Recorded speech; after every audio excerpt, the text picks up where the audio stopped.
الطلائع الثائرة في ليلة 23 يوليو إلا تلبية لنداء شعبي.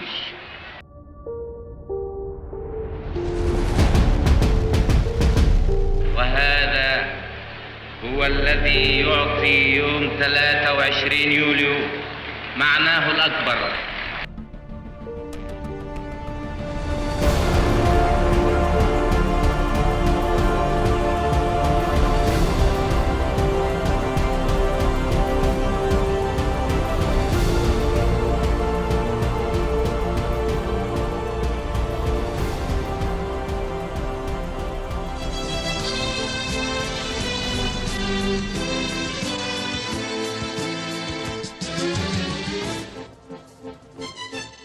تحتفل مصر بثورة يوليو المجيدة في ظل بناء الجمهورية الجديدة، ليتواصل الأبطال جيلا بعد جيل في الحفاظ على مصر وشعبها من عبث العابثين ومكر الماكرين.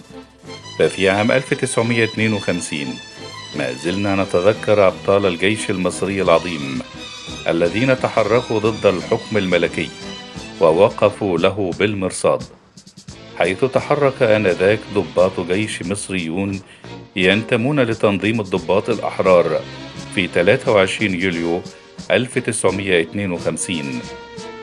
أدى هذا التحرك إلى إلغاء الملكية، ونفي الملك فاروق الأول إلى إيطاليا ليتحول نظام الحكم في مصر من الملكية إلى الجمهورية.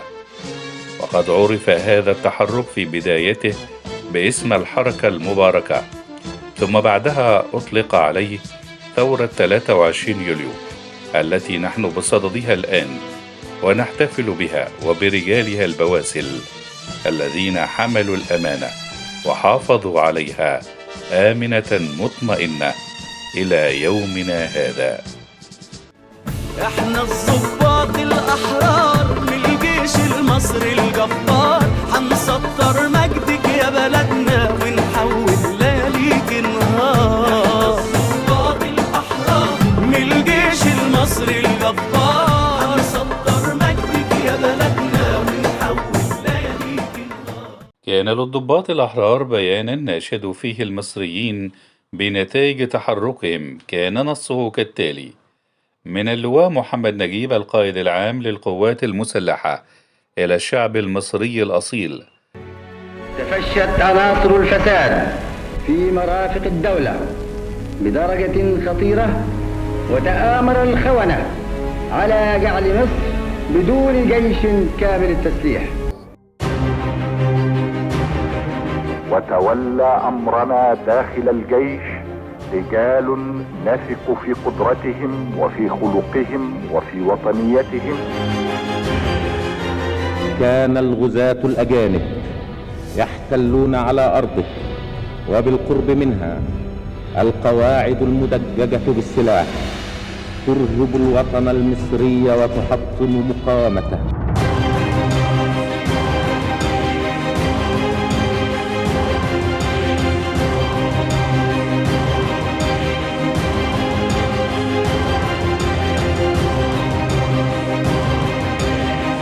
أن هذه الثورة قامت من أجل إذابة الفوارق بين الطبقات، من أجل إقامة عدالة اجتماعية.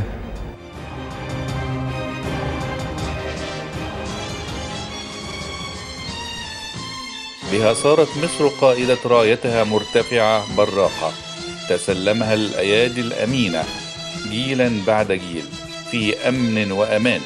ولما لا، وقد ذكرها الله سبحانه وتعالى من فوق السماوات: ادخلوها بسلام آمنين وتحيا مصر. احنا الضباط الأحرار من الجيش المصري الجبار، هنسطر مجدك يا بلدنا ونحول لياليك نهار. الضباط الأحرار من الجيش المصري الجبار، هنسطر مجدك يا بلدنا ونحول لياليك نهار. وحلفنا وأخلصنا النية لن نرجع شمس الحرية، وتكون الثورة المصرية بإيدين أولادها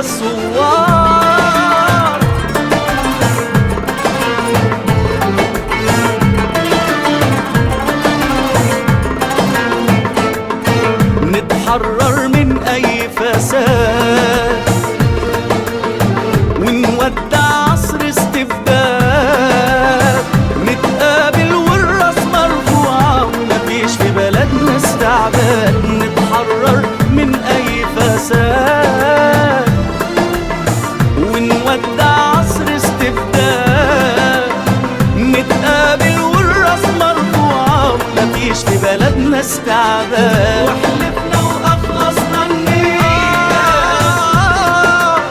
لنرجع شمس الحرية، وتكون الثورة المصرية بإيدين أولادها الثوار.